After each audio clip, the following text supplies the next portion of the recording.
ముఖ్యమంత్రి గారు టీ సమయంలో మన శాసనసభ్యులు అందరూ పవన్ కళ్యాణ్ గారు కూడా రేపు కంపల్సరీగా ఆ ఫోటోషూట్కి మీరు ఉండాలి సార్. మీరు ముఖ్యమంత్రి గారు ఇద్దరు ఉంటేనే ఆ ఫోటోకి నిండుదనం ఉంటుంది కాబట్టి తప్పనిసరిగా మీరు ఉండాలని.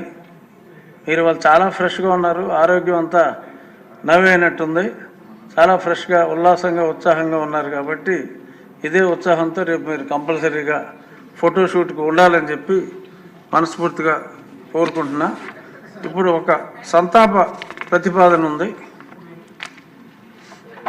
శ్రీ చిట్టూరి వెంకటేశ్వరరావు గారు 1939లో జన్మించారు. ఆయన 1983లో తణుకు నియోజకవర్గం నుండి శాసనసభకు ఎన్నికయ్యారు. శ్రీ చిట్టూరు వెంకటేశ్వరరావు గారు ఆంధ్రప్రదేశ్ శాసనసభలో ప్రజాప్రతినిధిగా ఎనలేని సేవలు అందించారు. నిరంతరం ప్రజల గొంతుక వినిపించారు. పలు జీవన రంగాల్లో రాణించారు. వారి కృషి సేవల వల్ల రాష్ట్రం, శాసనసభ ఎంతో లాభపడ్డాయి. వారి సేవలు చిరస్మరణీయం.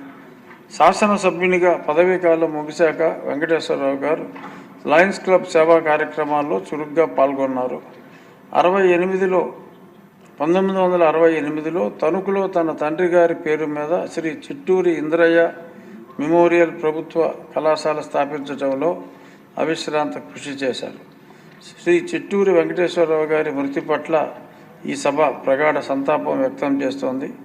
ఈ సభ తరపున, నా తరపున, రాష్ట్ర ప్రజల తరపున వారి కుటుంబ సభ్యులకు, బంధుమిత్రులకు, అనుయాయులకు ప్రగాఢ సానుభూతి తెలియజేస్తున్నాను.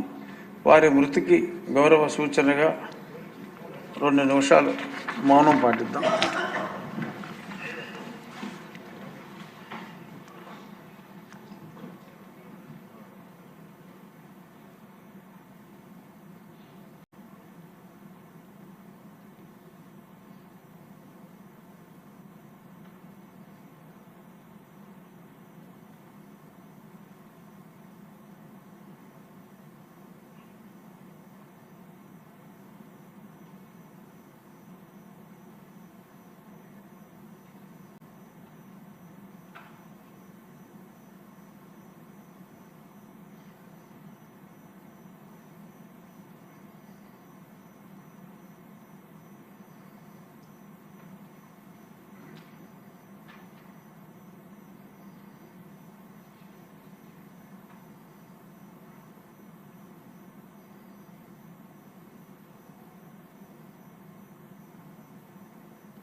ఓం శాంతి.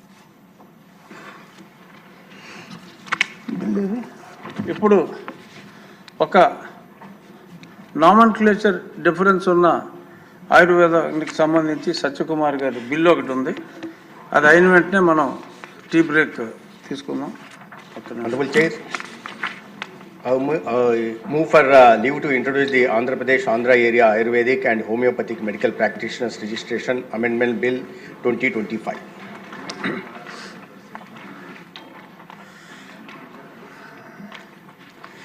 మంత్రి గారి ప్రతిపాదన సభ సమక్షంలో ఉంది. ఇప్పుడు విషయం ఆంధ్రప్రదేశ్ ఆయుర్వేద మరియు హోమియోపతి వైద్య వృత్తిదారుల రిజిస్ట్రీకరణ సవరణ బిల్లు 2025ను ప్రవేశపెట్టడం. ఈ ప్రతిపాదనకు సుముఖంగా ఉన్నవారు అవును అనండి, వ్యతిరేకంగా ఉన్నవారు కాదు అనండి. అవునన్నారు, అవునన్నారు, అందరూ అవునన్నారు, కాదన్నవారు ఎవరూ లేరు. కావున ప్రతిపాదన ఆమోదించటమైనది. బిల్లు సభలో ప్రవేశపెట్టబడింది.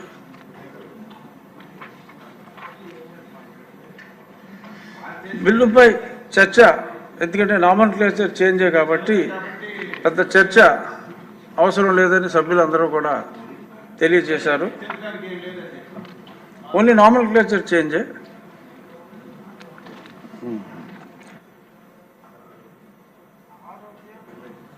సంక్షేమ మరియు వైద్య విద్య శాఖ మంత్రి గారు ఆంధ్రప్రదేశ్ ఆయుర్వేద మరియు హోమియోపతి వైద్య వృత్తిదారుల రిజిస్ట్రీకరణ బిల్లు 2025ను పరిగణలోకి తీసుకునేందుకు అనుమతి కోరుతారు. అధ్యక్ష, ఈ బిల్లు ప్రధాన ఉద్దేశం క్లుప్తంగా నేను సభ్యుల అవగాహన కోసం చెప్తాను. ఆంధ్రప్రదేశ్ రాష్ట్రంలోని ఆంధ్ర ప్రాంతంలో ఆయుర్వేదము, సిద్ధ, యునాని, టిబ్బీ మరియు ప్రకృతి విధానాలతో సహా ఆయుర్వేద విధానంతో కలుపుకొని మరియు హోమియోపతి వైద్య విధానంలోని వృత్తిదారుల యొక్క విద్యార్థులను క్రమబద్ధీకరించడం మరియు రిజిస్ట్రేషన్ నిబంధించుటకు ఆంధ్రప్రదేశ్ ఆంధ్ర ప్రాంత ఆయుర్వేద మరియు హోమియోపతి వైద్య వృత్తిదారుల రిజిస్ట్రీకరణ చట్టం 1956 ఆమోదించబడింది అధ్యక్ష. దీని నిమిత్తం చట్టం ద్వారా 2 బోర్డులను ఏర్పాటు చేయడమైంది. ఒక దానిని ఆయుర్వేద బోర్డు అని, మరొక దానిని హోమియోపతి బోర్డు అని పిలుస్తారు. ప్రస్తుతం ఉన్న కార్యపద్ధతులు మరియు విధానాలన్నింటినీ పునర్వ్యవస్థీకరిస్తూ భారత ప్రభుత్వం భారతీయ వైద్య విధాన జాతీయ కమిషన్ చట్టం 2020ను జారీ చేసింది. అందులో బోర్డులు, కౌన్సిల్ ఏర్పాటు చేయడం కోసం కొన్ని మార్గదర్శకాలను జారీ చేసింది. Indian systems of medicines act అత్యున్నత ప్రమాణాలతో కూడిన విద్య మరియు ప్రాక్టీస్ అందించడానికి, వృత్తిదారుల రిజిస్ట్రేషన్ను సక్రమంగా నిర్వహించడానికి, భారతీయ వైద్య విధానం మరియు హోమియోపతి వైద్య విధానం ప్రాక్టీస్ మరియు ప్రాక్టీషనర్స్ మరింత సమగ్రమైన క్రమబద్ధీకరణకు ప్రస్తుతం ఉన్న ఆంధ్ర ఆయుర్వేద బోర్డు మరియు ఆంధ్ర హోమియోపతి బోర్డుల స్థానంలో భారతీయ వైద్య విధాన ఆంధ్రప్రదేశ్ రాష్ట్ర వైద్య కౌన్సిల్ మరియు హోమియోపతి ఆంధ్రప్రదేశ్ రాష్ట్ర వైద్య కౌన్సిల్ ఏర్పాటు చేయడం ఈ బిల్లు యొక్క ముఖ్య ఉద్దేశం. Honourable chair, I move that the Andhra Pradesh, Andhra Area Ayurvedic and Homeopathic Medical Practitioners Registration Amendment Bill 2025 be taken into consideration. ఇప్పుడు విషయం ఆంధ్రప్రదేశ్ ఆయుర్వేద మరియు హోమియోపతి వైద్య వృత్తిదారుల రిజిస్ట్రీకరణ సవరణ బిల్లు 2025ను పరిగణలోనికి తీసుకోవటం. ఈ ప్రతిపాదనకు సుముఖంగా ఉన్నవారు అవును అనండి, వ్యతిరేకంగా ఉన్నవారు కాదు అనండి.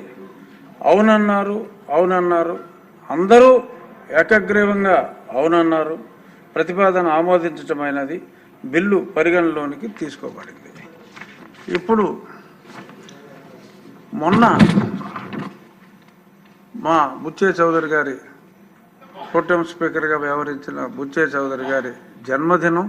మీ వయసు ఎంత అడగం, మీరు చెప్తే చెప్పచ్చు. అదే రోజు మన మంత్రి, స్త్రీ శిశు సంక్షేమ శాఖ మంత్రి సంజయ్ రాణి గారి పుట్టినరోజు కూడా. బిల్లు పాస్ అయిపోయింది.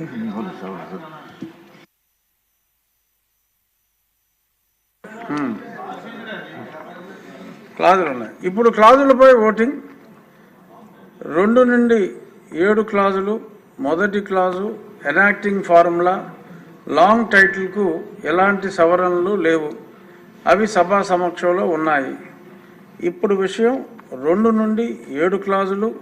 మొదటి క్లాజు ఎనాక్టింగ్ ఫార్ములా లాంగ్ టైటిల్కు సుముఖంగా ఉన్నవారు అవును అనండి, వ్యతిరేకంగా ఉన్నవారు కాదు అనండి. అవునన్నారు, అవునన్నారు, అందరూ అవునన్నారు. 2 నుండి 7 క్లాజులు, మొదటి clause enacting formula long title బిల్లులో భాగం అయ్యాయి.